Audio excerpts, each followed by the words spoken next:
Shalom, everybody. It's been a little while. It's been a very busy week. I was hoping to get to you right after Shabbat, but Sunday was actually my first day on the internship, and it's just been busy, busy, busy ever since.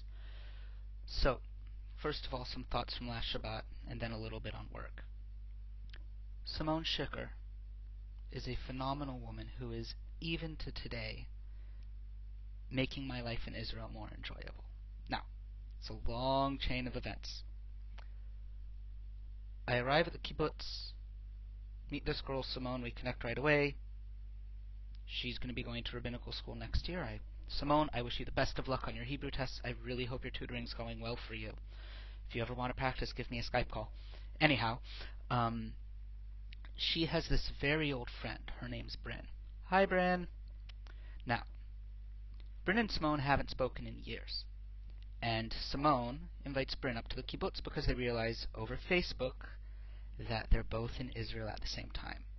The awkwardness of not having spoken to each other in years leads Simone to ask me, Josh, I have this friend coming. Her name's Bryn. She's a really awesome person, at least she was, but we haven't spoken in ages. Would you be willing to, hang out with us this weekend so it doesn't possibly get awkward? Of course. Any friend of Simone's is a friend of mine, I say.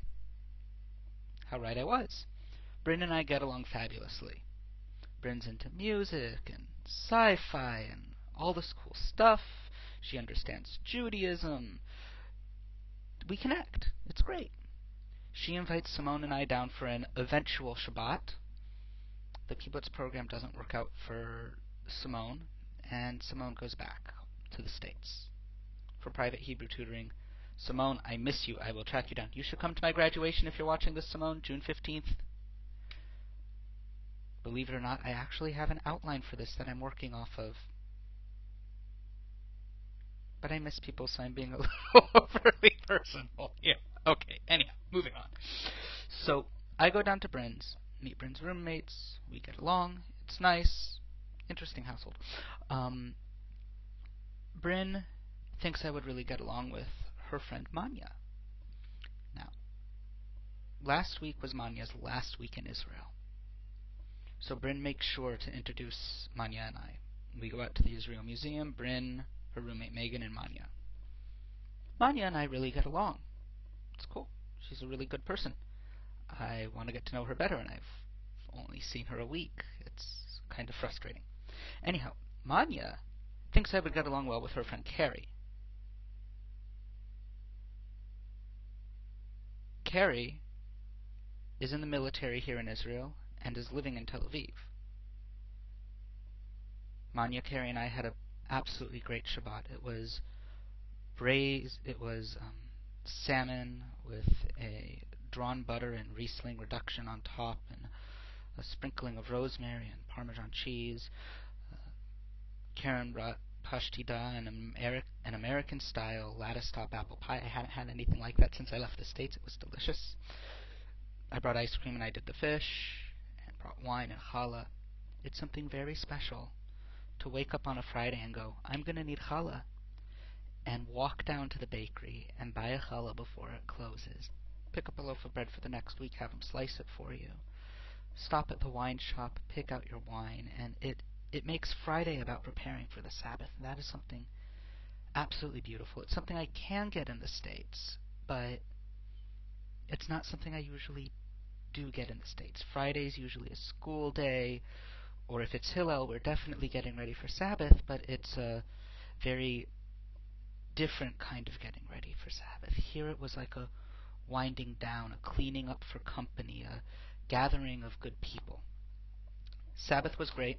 Carrie and I also hung out on Saturday, did our first ever, for both of us, ravioli from scratch. When I say from scratch, I mean flour and egg equals pasta. It was delicious. Next time, if we use raw egg in the filling, we should cook it a little longer. We should also beat the pasta a little smoother, but it's a learning experience. So, point one, Simone, my life in Israel keeps getting better, and that's largely because of the chain of people that you have introduced me to. Thank you. That and we're overdue to hang out. We should make a Skype date. Sunday was my first day working with Iraq. Now, the task that they've brought me on board to do is to work on a website for them. I've seen their site. I've spent some time in their office speaking with people. It's amazing watching them work. On a side note, I'm working directly with the person who's in charge of organizational development, so to watch how they seek out donations and find the funds needed to continue their mission is a really good opportunity. Hopefully, they have the funds available to compensate me for transportation. If so, I'm going to be down in that office maybe 2 times a week, sitting with them, watching over their shoulder as I work on my own projects. Otherwise, I'm going to have to do most of my work remotely, and really, I'd like to get right in there with them. It's such a dynamic team. I got to meet with the executive director, Anat Hoffman.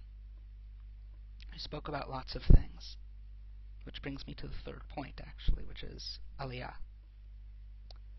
The longer I'm here, especially the longer that I'm here away from the kibbutz and actually plugged directly into Israeli society instead of in this insular bubble that is the kibbutz, being as I've mentioned before, a self-selecting group of individuals of similar ideas who vote for other individuals to have the right to join them. Here, I'm experiencing such a cross-section of Israeli society. Where I am, Ramat Aviv, nice neighborhood, I have right outside my front door a Domino's Pizza that does pizzas with pepperoni on it, whole 9 yards, and a Chabad within 20 feet of each other. It's really a unique situation. Well, it's not unique. It's really common in Israel, but it's unique to my experience. And I'm loving it. And I'm finding more and more that Judaism here, although you have the Dati folks, the religious, the Orthodox, and you have the secular folks, you have people in between. They just don't have the attention or the state recognition. And I've mentioned before, I've thought before, that the only real thing stopping me from making Aliyah, as wonderful as this land is I want to work within the Jewish community. I want to wed people, to convert people, to, when marriages don't work out, either help people work through it or be able to grant them the divorces they need so they can find their happiness somewhere. As a liberal rabbi in Israel, I wouldn't be able to do that. Sometimes the world starts knocking me upside the head. I have now heard from people as diverse as my fiancé and the director of the Israel Religious Action Center that if that's my only problem with life here, maybe I should stay here and maybe I should fight to change it. And instead of working as a liberal rabbi in the States, work as a liberal rabbi in Israel and don't stop fighting until I'm able to do exactly what I want to do. Now, Anat doesn't know me very well, but Annie, my lady love, most certainly knows me well enough to know that if she tells me don't stop fighting, and I choose to listen because I can be a very stubborn man, and sometimes that stubbornness manifests as choosing not to listen. If I do choose to listen, that don't stop fighting will be a not stopping fighting. And I will either make change or spend the entirety of my life working to make that change. So, more and more I find myself thinking about Aliyah, and it's a very interesting thought.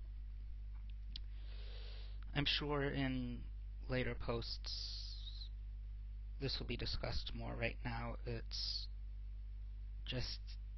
a process of fitting in and feeling at home, and that joy as I'm grasping a new language, or as I walk into a restaurant and I know that I can order anything off the menu and any other thing off the menu and eat them. Or being in Israel and experiencing the politics and problems of the Jewish state as more than just where are its borders and what happens at them, and how do we address one state, two state, Israel, Palestine? How do we address that? But to be here in the middle of it and watching the dynamic cultural exchange between Israeli Arabs and Israeli Jews, watching the problems, and there are problems here within Judaism as they work to integrate the Jews more recently out of Africa with the Jewish society as it is, or the strange and surprising fact that as a Jew, the lighter your skin, the more successful you're probably going to end up economically here. I don't like that fact. I don't like that fact at all, but it's where the society is right now. There's so much that's happening here that's not discussed stateside, and the Hebrew study is going very well. I am learning very much. I'm conversational with strangers on the streets or in restaurants about everything from food and directions to what programming language they want to be studying in university. I still need work on past and future, and I've learned about 100 new words through the vocabulary program I'm using online. Again, I emphasize, I know I've said this before, memrise.com, totally amazing. It'll even let you compare how you're doing to how I'm doing. Competition is fun. Missing you all, and I hope to be able to post something new again soon. להתראות.